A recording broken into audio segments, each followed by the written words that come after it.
The movie kicks off with a major bummer. Funeral for Sakura Yamuchi, high school girl who's gone too soon. Everyone's super sad, especially her friends. But guess who's missing? Haruki Shiga. Instead of mourning, Haruki wakes up, grabs his phone, and sees his last text to Sakura. "They want to eat your pancreas." Cue the flashback. So, we see Haruki and Sakura at the library, putting books away. Haruki notices Sakura messed up the book codes and tells her to double check. Out of nowhere, Sakura starts chatting about a TV show where eating someone's organ supposedly heals you if your own is sick. Then she playfully shoves Haruki against the wall, grinning, and says she wants to eat his pancreas. Classic Sakura move. Next thing we know, Haruki's in a hospital waiting room. He spots a tiny book on the floor, picks it up, and starts reading. It's a diary, and the writer's talking about having just a few years left because of pancreas disease. Bound. Sakura appears, saying the diary's hers and that her pancreas is failing. He calls her diary, Living with Dying. Haruki's reaction? Chill vibes only, which makes Sakura laugh it off. Later, Sakura catches up with Haruki on the street and insists it's just a coincidence. Haruki tries to dodge her, but Sakura chases him down. She asks him to keep her illness a secret, and he agrees, hoping to avoid her from now on. But Sakura's not done. A few weeks later, she starts working at the library and drags Haruki out for dinner. They hit up a yakiniku place where Sakura talks about a belief that eating someone makes their soul live on in you. She's cool with him eating her pancreas, but Haruki's like, nah, your soul would be a total hassle. During their meal, Haruki reveals he's not into people, and people aren't into him. Sakura gets mad, saying she does care about him, which is why she invited him out.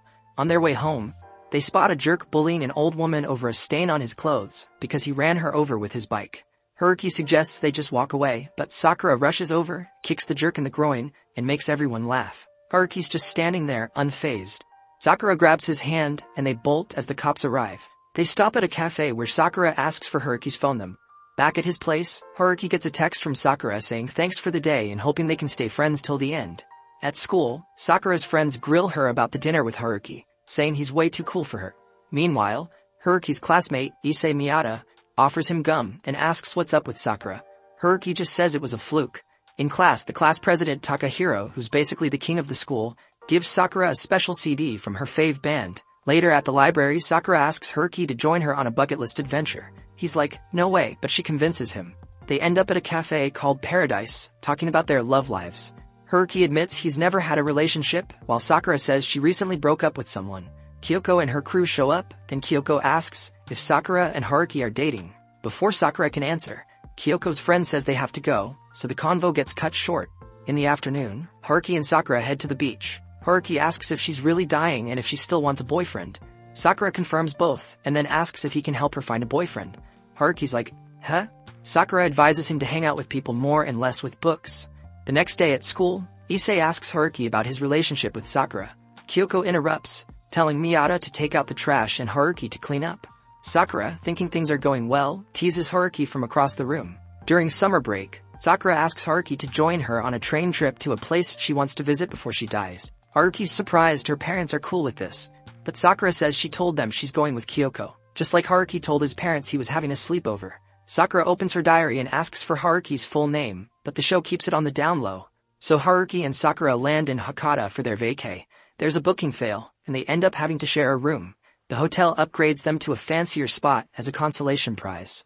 In their swanky new room, Sakura is super excited and nervous about sharing a bed with Haruki. But Haruki's like, nah, I'll crash on the sofa. When Sakura asks Haruki to grab her face wash from her bag while she's in the bath, he's shocked by the weird stuff in her bag but grabs the face wash without peeking. After their baths, Sakura offers Haruki a drink she bought, which he realizes is alcohol. They decide to play a game of truth or dare with cards. Sakura wins the first round and asks Haruki who he thinks is the cutest girl in their class. Haruki's like, Hina, the math genius. Next round, Sakura asks where she ranks among the girls he knows. Haruki says she's third, which makes Sakura blush like a tomato.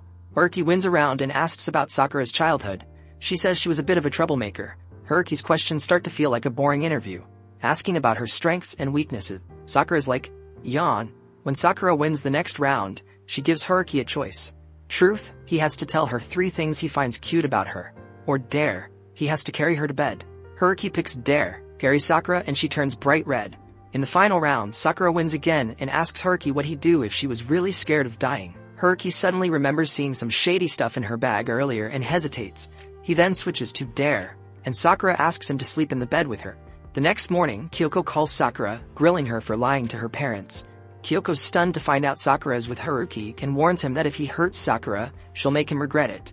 On the way home, Sakura asks Haruki if he'd be up for another trip in winter. Haruki, surprising her, says he enjoyed this trip and is down for another one. Back home, Haruki's eagerly waiting for Sakura to text him while buried in his books. After the break, Kyoko confronts him, asking what Sakura means to him. When Haruki doesn't answer, Kyoko gets physical, threatening him if he messes with Sakura. Haruki drops his book, picks it up, and heads to the library. At the library, Sakura shares her fave book, The Little Prince, and drags Haruki to her house to lend it to him. Instead of just borrowing the book, they end up gaming and chatting. Sakura then asks if Haruki wants her to be his girlfriend, but he awkwardly declines. As he stands up to grab the book, Sakura suddenly hugs him and jokes about wanting to do naughty things with someone who isn't her boyfriend. When she moves in to kiss him, she stops, laughs, and says she was just kidding. Haruki, feeling super awkward, pushes her onto the bed and holds her arms. Seeing her scared and crying, he realizes he messed up and bolts. On his way home, Haruki runs into Takahiro, who's Sakura's ex, and is like, "Why is Sakura into you?" Takahiro gets aggressive and punches Haruki in the face. Sakura arrives, rushes to Haruki, and tells Takahiro she hates him. Takahiro storms off, and Haruki tells Sakura she deserves someone who truly cares about her. Sakura insists their meeting wasn't a coincidence and believes their choices brought them together. She apologizes and invites Haruki back to her house to get the book. Over the next few days, they tick off items from Sakura's bucket list.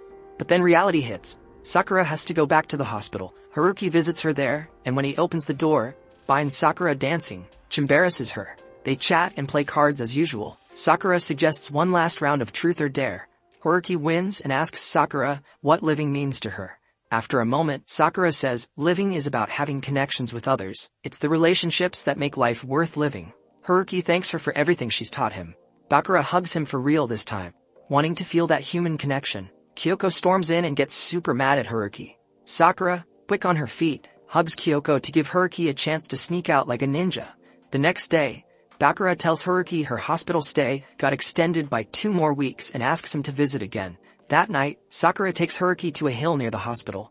As they're chilling there, Haruki's still confused but super worried about her health. He tells her he really wants her to stay alive. Sakura, all touched, says she feels lucky to have someone who cares so much. Just then, fireworks start exploding in the sky, and Haruki realizes this was one of Sakura's last wishes. They share a sweet hug under the fireworks, like a scene straight out of a rom-com. To make up for stressing Haruki out, Sakura promises that once she's out of the hospital, he can take her to the beach. At home, Haruki's mom notices he's all smiley and assumes he's got a girlfriend. Haruki's like, "Nah, mom," even though he's totally in his feelings. When Sakura finally gets out of the hospital, Haruki heads to a cafe to meet her. On his way, he bumps into Miyata, who offers him gum again. This time, Haruki's like, "Sure, why not," and takes it. At the cafe, Haruki and Sakura exchange emails. He sends her a text saying, "I want to eat your pancreas," classic Haruki. But she doesn't show up. After waiting forever, Haruki goes home, only to find out at dinner that a high school girl was found collapsed on the road and has died. It's Sakura. Heartbroken, Haruki collapses on the stairs at home, unable to handle the news. After the funeral, Haruki visits Sakura's house and tells her mom he knew about her illness. In the diary titled, Living with Dying, her mom recognizes him as the special friend Sakura was waiting for, and is glad he finally came. The diary is full of Sakura's thoughts and their time together.